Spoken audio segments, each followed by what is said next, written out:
শীতের সকালে 8:30টায় দেরি করে ঘুম থেকে উঠেও সময়ের মধ্যে সমস্ত কাজ কমপ্লিট করলাম। ঠাকুর ঘরটা ডিপ ক্লিন করে পরিষ্কার করলাম। শুভ সকাল বন্ধুরা, কেমন আছো তোমরা সবাই? আশা করছি যে যেখানেই আছো সবাই খুব খুব ভালো আছো, সুস্থ আছো। আর আমরাও তোমাদের ভালোবাসে ঠাকুরের আশীর্বাদে বেশ আছি। আমি টুকুন টুকুন লাইফস্টাইল ব্লগে তোমাদের অনেক অনেক ভালোবাসা স্বাগত জানিয়ে তোমাদের সকলকে সঙ্গে নিয়ে আবার একটা নতুন ভিডিও শুরু করছি। আশা করছি আজকের ভিডিওটা তোমাদের খুব খুব ভালো লাগবে। তো দেখো, সকালবেলায় তাড়াহুড়ো করে উপরে চলে এসেছি, কারণ আজকে ঘুম থেকে উঠতে অনেকটাই দেরি হয়ে গেছে। হঠাৎ ঘুম ভেঙে চোখ খুলে দেখি 8:30 বাজে ঘড়িতে। তাড়াহুড়ো করে উপরে এসেছি। এসে আগে সূর্য প্রণামটা সেরে নিলাম, তারপরে কিছুটা ভিজে জামাকাপড় মেলা ছিল ভিতরে, সেই জামাকাপড়গুলো এখন ছাদে মেলে দিচ্ছি। আর আজকে না খুব সুন্দর রৌদ্র উঠেছে। রৌদ্রটা এত ভালো লাগছিল, মনে হচ্ছিল আর একটু রৌদ্রে দাঁড়িয়ে যাই। তো দাঁড়ালে তো হবে না, এমনিতেই অনেকটা বেলা হয়ে গেছে। আর আজকে তোমাদের দাদাভাই সকালবেলায় বেরাবে না, ওই জন্য ভেবেছিলাম একটু দেরিতে উঠবো। যেখানে আমি ওপরে আসি 5:30 6টার সময়, সেখানে 7টার দিকে আসবো। তো 7টার দিকে আসবো করতে করতে 8:30 বেজে গেছে। কখন যে চোখটা লেগে গেছে বুঝতেই পারিনি। তো যাই হোক, তোমাদের দাদাভাই তো বেরাবে না, টিফিন করার অত চাপও নেই টাইমের ভিতরে। ধীরে সুস্থে সব কাজগুলো সময়ের মধ্যে কমপ্লিট করে নেবো। জামা কাপড়গুলো মেলে ঘরে এসে চা বসিয়ে দিয়েছিলাম। আর চায়ের মধ্যে একটু আদা থেতো করে দিলাম। সবারই তো সর্দি কাশি লেগেই রয়েছে। আর দাদাভাই না প্রচণ্ড শরীর খারাপ, কালকে জ্বর মতো এসেছিলো, ঠান্ডাও লেগেছে প্রচুর। তো ভাবলাম একটু আদা দিয়ে চা করে দিই, তাহলে কি হবে, গরম গরম চাটা যখন খাবে বেশ ভালো লাগবে। তো এই দেখো, দাদাভাইয়ের জন্য 1 কাপ চা আর একটা রুটি নিলাম। তো এই রুটিগুলোর মধ্যে যেন ক্রিম দেওয়া থাকে।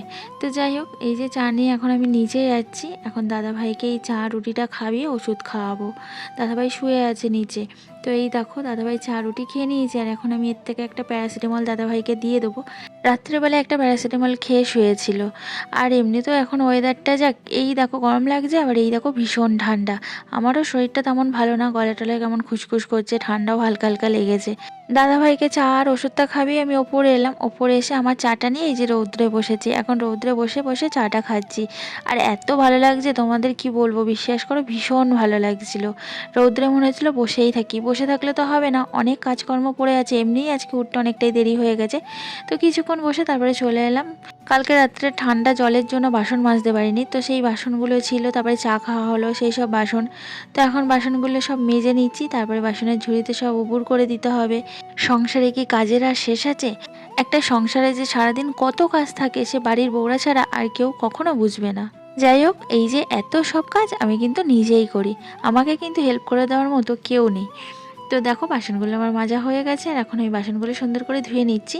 কিছু বাসন বাসনের ঝুড়িতে উবুর করেছি, আর এই বাসনগুলো না ঘরে নিয়ে যেতে হবে। একসাথে সব বাসন আমি নিয়ে যেতে পারছিলাম না ঘরে, হাতে ধরছিল না, তাই দুষ্টুর হাতে আবার কিছুটা বাসন ধরিয়ে দিলাম। তারপরে এই দেখো, রৌদ্রে বসে পড়েছি জামা কাপড় নিয়ে। অনেক জামা কাপড় উপরে ঘরে জমা হয়েছিল, দেখতেই পাচ্ছ। তো সব জামা কাপড়গুলো এখন ভাঁজ করে নেবো এই রৌদ্রে বসে বসে। আর রৌদ্রে বসে কাজ করার মজাটাই আলাদা, খুব ভালো লাগে। এমনিতেই রৌদ্রে বসে থাকতে ইচ্ছা করছে, রৌদ্রে থেকে উঠতেই ইচ্ছা করছে না। তো আজকে ভাবছি রৌদ্রে বসেই সব কাজ করে নেবো।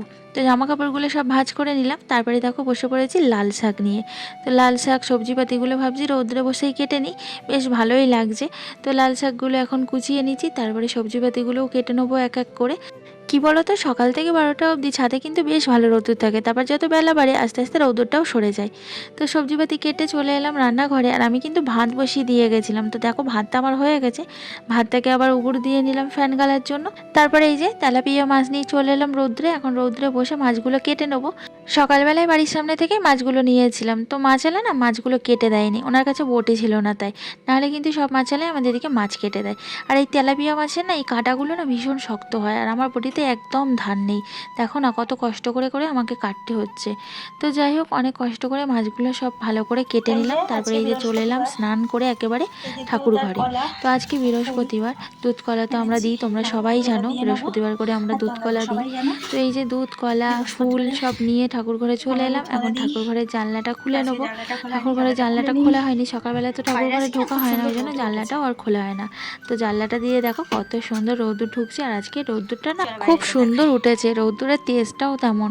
আর ওই দেখো সব বাড়ির ছাদে ছাদে কিন্তু সবাই রোদ্দুর পোয়াচ্ছে। তো শীতকালের সময় রোদ্দুরটাই তো খুবই ভালো লাগে, রোদ্দুরে তো মনে হয় বসেই থাকি। তো আজকে না একটু বেশি সময় নিয়ে এসেছি ঠাকুর ঘরে। ঠাকুর ঘরের এই দেয়ালগুলো না পোছা হয় না, তো এই দেয়ালগুলোতে সব টাইলস বসানো, ভালো করে যদি প্রত্যেক দিন না পোছা হয় টাইলসগুলোতে না ধুলো পড়ে। তো আমার প্রত্যেক দিন সম্ভব হয় না, বিশেষ করো সংসারে সমস্ত কাজকর্ম করে আবার প্রত্যেক দিন পুরো ঠাকুর ঘরের দেয়াল পোছা, ঠাকুর ঘর পোছা, অনেকটাই মানে সময় লেগে যায়। তো আজকে বৃহস্পতিবার অনেকটা সময় নিয়েও এসেছি দেয়ালগুলো পুছবো বলে। আর অন্য দিন না পারলেও আমি বৃহস্পতিবার আর সোমবার করে কিন্তু দেয়ালগুলো পুছে নিই। আর এই দেখো ঠাকুর ঘরের চারিদিকের দেয়ালগুলো কিন্তু আমি সুন্দরভাবে এক এক করে পুছে নিচ্ছি। কি বলো তো, টাইলসগুলো পুছে নিলে না পরিষ্কার থাকে আর খুব সুন্দর চকচক করে। তো এই দেখো আমি এক এক করে চারিদিকটা কিন্তু সুন্দর করে পুছে নিলাম, আর এদিকটা কিন্তু জানলার সাইডটা পুছে নিচ্ছি।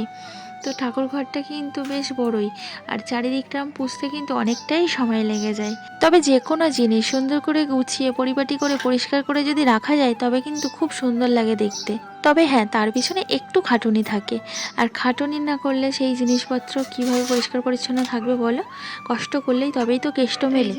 দেয়ালের সব দিকটা তো আমার পোছা হয়ে গেছে ঠাকুর ঘরে। এবারে আমি আসন থেকে বাসি ফুলগুলো তুলে নিয়ে আসনটা পরিষ্কার করে নিচ্ছি। তারপরে ঠাকুর ঘরে মেঝেটা পুছে নিয়েছি, সেটা দেখানো হয়নি, অফ ক্যামেরাই করে নিয়েছি। তারপরে দেখো চলে এসেছি আমার শিব ঠাকুর দিয়ে স্নান করাতে।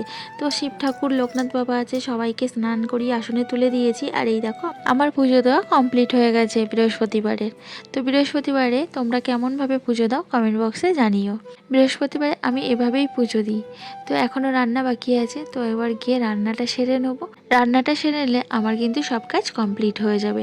আমি কিন্তু এই কাজের ফাঁকে নিচের ঘর উপরের ঘর গুছিয়ে নিয়েছিলাম, সেটা তোমাদের সঙ্গে শেয়ার করা হয়নি। তো রোজ রোজ তো ঘর গোছানো তোমাদের সঙ্গে শেয়ার করি, আজকে অফ ক্যামেরাই করে নিয়েছি, তোমরা কেউ কিছু মনে করো না প্লিজ। তো এই দেখো লাল শাকটাকে ভালো করে ধুয়ে নিচ্ছি, আর এত বালি থাকে না শাকগুলো, অনেকবার করে ধোয়ার পরেও যেন বালি যায় না। তো আমি প্রায় 7 থেকে 8 বার শাকটাকে ভালো করে ধুয়ে নিলাম। তারপরে এই যে এখন কড়াইতে তেল দিয়ে দিয়েছি। আর যখনই লাল শাক আমি রান্না করব আমাকে বাদাম দিয়ে লাল শাক রান্না করতে হবে, যদি লাল শাকে বাদাম না দিই তাহলে আমার মেয়ে খাবেই না। লাল শাক করলেই লাল শাকের মধ্যে বাদাম দিতে হবে। আর আমরা মারা সব সময় কিন্তু চেষ্টা করি ছেলে মেয়েরা যেটা খেতে পছন্দ করে, যেটা খেতে চায় সেটাই কিন্তু করার সব সময় চেষ্টা করি। তো আমিও সব সময় সেটাই চেষ্টা করি, আমার ছেলে মেয়ে যেটা খেতে পছন্দ করে সেটাই করার। কড়াইতে লাল শাকটা তুলে দিলাম, লাল শাকটা এবার রান্না করে নেবো।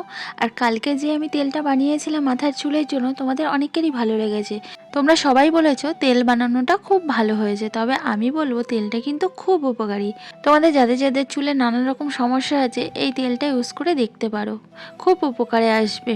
তবে কি বলতো, যে দিদিভাই আমাকে এই তেল বানানোর ভিডিওটা বানাতে বলেছিল, যে দিদিভাইয়ের জন্য আমি তেলটা বিশেষ করে বানিয়েছিলাম, সেই দিদিভাই হয়তো কোনো কারণবশত কালকে আমার ভিডিওটা দেখতে পারিনি, না হলে কিন্তু প্রত্যেক দিন আমার ভিডিও দেখে কমেন্টস করে যায়। হয়তো কোনো কারণে কোনো অসুবিধা হয়েছে, সবসময় তো সবার সম্ভব হয় না। যদি পরে ভিডিওটা দেখে তাহলে তেল বানানোটা দেখে নিতে পারবে।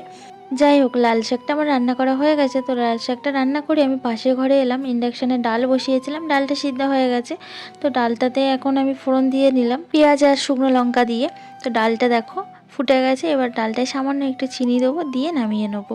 মুসুর ডালে না একটু মিষ্টি না দিলে ভালো লাগে না। তো ডালটা নামানোর সময় আমি সামান্য একটু চিনি দিয়ে দেবো, চিনি দিয়ে একটু নাড়াচাড়া করে তারপরে নামিয়ে নেবো। তো ডালটা হয়ে গেছে, এবারে আমি মাছের তরকারিটা রান্না করে নেবো, এখনও একটা রান্না বাকি আছে। তারপরে এই যে চলে এলাম রান্নাঘরে। তো একবার এ ঘর একবার ও ঘর, সারাদিন এই করতে হয় আমার। রান্নাঘরটা তো আমার খুবই ছোট, তোমরা সবাই জানো, যে ইন্ডাকশানটা রাখবো তার জায়গাটুকুও নেই। তো এদিকে দেখো আমি আলু ফুলকপিটা কষিয়ে নিয়েছি, আর এদিকে কিন্তু আমার মাছ ভাজা হয়ে গেছে, আর মাছের সাথে দেখো আমি একটা ডিমও ভেজে নিয়েছি। তো তো এই ডিমটা হলো আমার দুষ্টু বুড়োর জন্য। আমার দুষ্টু বুড়ো তো আবার মাছ খায় না, তাই একটা ডিম ভেজে নিয়েছি। ডিমটাকে এবার পিস করে 2 পিস করে নেবো। এখন দুপুরের জন্য রাত্রের জন্য হয়ে যাবে, তৃপ্তি করে ও খেয়ে নেবে। মাছের নাম শুনলে না ও একদম ভাত খেতে চায় না, খেতেই পারে না ভাত, কেন খেয়ে জানে। তো আমারও না খুব খারাপ লাগে, বাচ্চা বয়সে এখন মাছ টাছ খাবে না আর আমরা খাবো, তো কি করব বলো, খুব খারাপ লাগে। তো খারাপ লাগলেও কিছু করার নেই, ওই জন্য একটা করে ডিম দিয়ে দিই, ওটা দিয়েই কিন্তু ও তৃপ্তি করে খেয়ে নেয়। তো ঝোলটা ফুটে উঠেছে, মাছগুলো আর ডিমটা ছেড়ে দিলাম। এবার ঝোলটা আর একটু কমলে গরম মশলা দিয়ে নামিয়ে নেবো। তো এবারে কিন্তু প্রথম আমি ফুলকপি দিয়ে মাছ রান্না করলাম। এখনও অবধি শীতে কিন্তু আমার ফুলকপি দিয়ে মাছ রান্না করা হয়নি। ফুলকপি দিয়ে ডিম খাওয়া হয়েছে, নিরামিষ ফুলকপির তরকারি খাওয়া হয়েছে, মাছ দিয়ে খাওয়া হয়নি। দেরি করে উঠেও সময়ের মধ্যে আমি কিন্তু সমস্ত কাজ কমপ্লিট করে নিলাম। যাই হোক বন্ধুরা, আজকের মতো ভিডিওটা এখানে শেষ করছি। ভালো লাগলে লাইক করো, কমেন্টস করে জানিও কেমন লাগলো। আর হ্যাঁ, নতুন বন্ধুরা চ্যানেলটা সাবস্ক্রাইব করতে একদম ভুলো না। সবাই সুস্থ থেকো, ভালো থেকো, দেখা হচ্ছে কালকে আবার একটা নতুন ভিডিও।